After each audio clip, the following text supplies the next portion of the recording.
વ્રજમાં એવું શું છે? જય જયકાર. વ્રજ શબ્દના એક અર્થ ગાયોને રહેવાની જગ્યા, એનું નામ વ્રજ.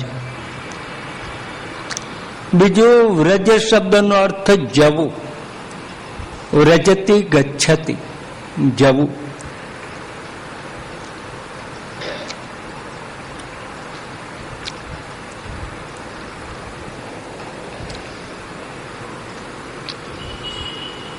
અને વૈકુંઠ કરતા પણ ઉત્તમ આ વ્રજ બન્યું. એવું વ્રજમાં શું? તો કોઈએ કહ્યું કે કલિયુગમાં બધા તીર્થો આવીને અહીં નિવાસ કર્યો, તેથી વ્રજ ઉત્તમ. ત્યાં બદ્રીનાથજી મળે ને, કેદારનાથજી મળે ને, માનસરોવરે મળે ને, બધા તીર્થો મળે, તેથી વ્રજ ઉત્તમ. આ શ્લોક ઉપરથી એવું લાગે કે મથુરાને વ્રજમાં નથી ગણતા. મહાપ્રભુજી સુબોધનીજીમાં એવું સ્પષ્ટ કરે કે મથુરામાં ભગવાન પ્રગટ થયા, પણ મથુરાનો ઉત્કર્ષ નહીં, ઉત્કર્ષ વ્રજનો છે. એટલે મહાપ્રભુજીના મતે વ્રજ જુદું, મથુરા જુદું છે.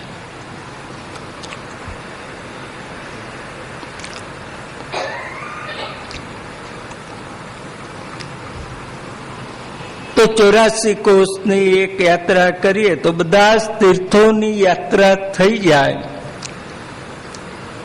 તેથી વ્રજ ઉત્તમ.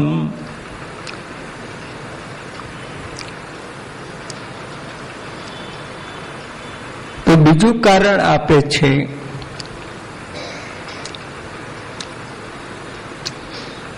કે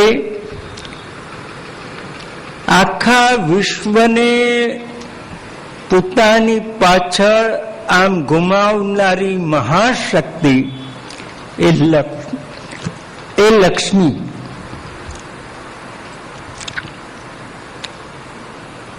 વૈકુંઠના મહારાણી. અને વૈકુંઠમાં ભગવાનને પણ લક્ષ્મી કે તે કરવું જ પડે, છૂટકો નહીં. તો આજ્ઞા કરે એમાં નવાઈ શું?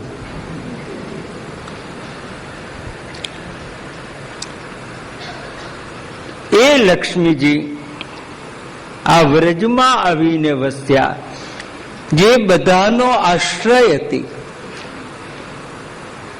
આજે જગતમાં બધાનો આશ્રય કોણ? લક્ષ્મી.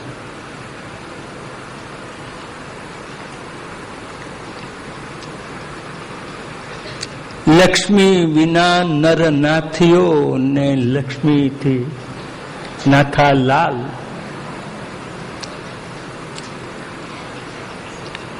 પણ એ લક્ષ્મી વ્રજમાં આવીને રહ્યા. એમ ભગવાન વ્રજમાં આવ્યા. હવે વૈકુંઠમાં ભગવાન વિના તો ગમે નહીં, એટલે લક્ષ્મી પણ વ્રજમાં આવી, એક ઝૂંપડી બાંધીને રહ્યા ત્યાં. પણ વૈકુંઠમાં જે લક્ષ્મી મહારાણી તરીકે રહેતા હતા, આ વ્રજમાં આવીને રહ્યા ને, મહારાણી તરીકે નહીં, દાસી બનીને.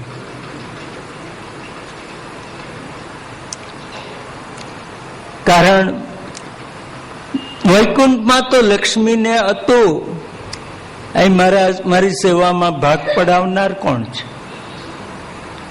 એટલે મોડું વહેલું થાય તો કોઈ ચિંતા નહીં. પણ વ્રજમાં આવીને જોયું તો પોતાના પતિ કૃષ્ણની સેવામાં હજારો લક્ષ્મીને જોઈ સેવામાં. એટલે લક્ષ્મી વિચાર કરે, હું કઈ આળસ કરીશ, પ્રમાદ કરીશ તો મારી સેવા જતી રહેશે. તેથી કિંકરી, દાસી, એ દાસી બનીને આવ્યા, વ્રજમાં રહ્યા.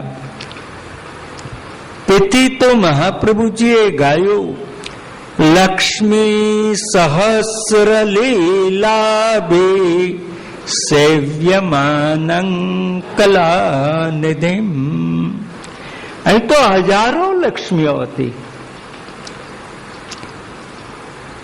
લક્ષ્મી મહારાણી પદ છોડી દાસી ભાવ લઈ વ્રજમાં આવીને વસ્યા. આ વ્રજનો શ્રેત ઇન્દિરા શશ્વદત્રહી આ લક્ષ્મીનો મહિમા બતાવ્યો. ત્રીજી વાત, તે જન્મના વ્રજઃ અધિકં જયતિ.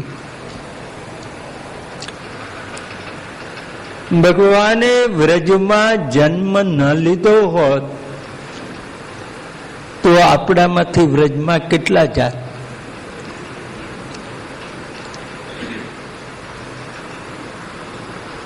કોઈ ના જાત. ભલે ને આમ તકલીફ પડે, બધું આમ મનમાં આપણે ઘણું બધું બબડી, અહીં કોઈ સગવડ નહીં, આમ નહીં, તેમ નહીં, છતાંય આમ વ્રજમાં જવાનું મન તો થાય.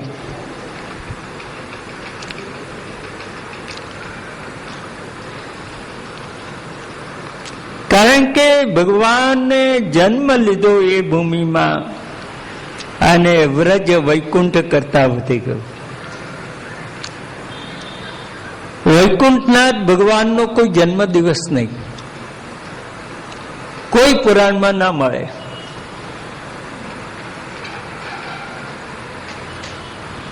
વૈકુંઠનાથ ભગવાનનો કોઈ લગ્ન દિવસ નહીં. એ નારાયણ ને લક્ષ્મી અનાદિ.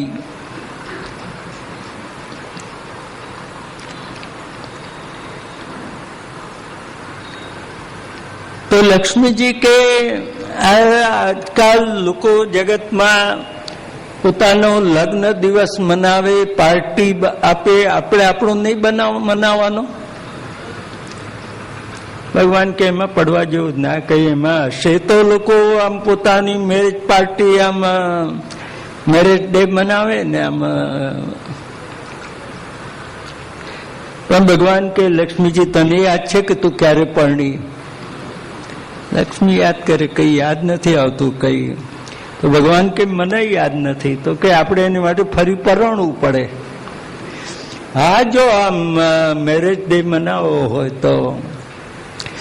પછી નક્કી કર્યું કે તમે આમ આ સમુદ્ર મંથન થાય એટલે એમાંથી તમે પ્રગટ થાવ ને પછી સ્વયં મંડપમાં આવજો અને મને વરમાળા પહેરાવજો, એટલે પછી આપણે લગ્ન દિવસ મનાવીશું. અનાદિ તત્વો લક્ષ્મી નારાયણ ભગવાનની લીલાઓ એ પણ અનાદિ છે.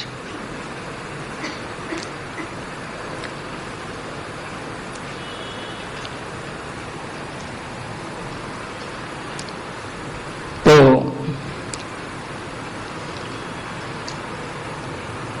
પ્રભુ જન્મ દિવસ મનાવવા માટે વ્રજમાં પ્રગટ થયા છે. શ્રી મહાપ્રભુજીના મતે મથુરાથી જ કૃષ્ણ આવ્યા, એકલા નથી. નંદ બાવાને ત્યાં પુરુષોત્તમનું પ્રાગટ્ય થયું છે. પુરુષોત્તમસ્તુ નંદ ગૃહે એવ, આવું સુબોધનીજીમાં શ્રી મહાપ્રભુજી લખે. તમે બધા કઈ વાંચો ને પૂછો તો સમજ પડે ને.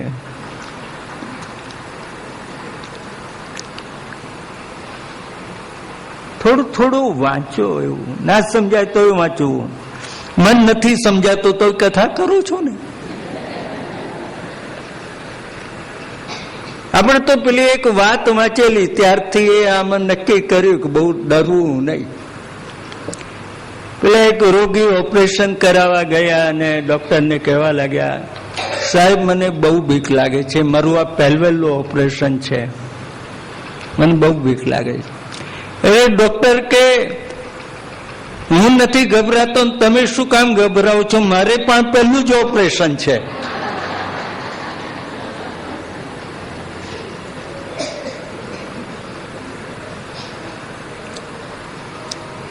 એટલે પૂછો આ કરવામાં કશું ગભરાવું નહીં. આપણે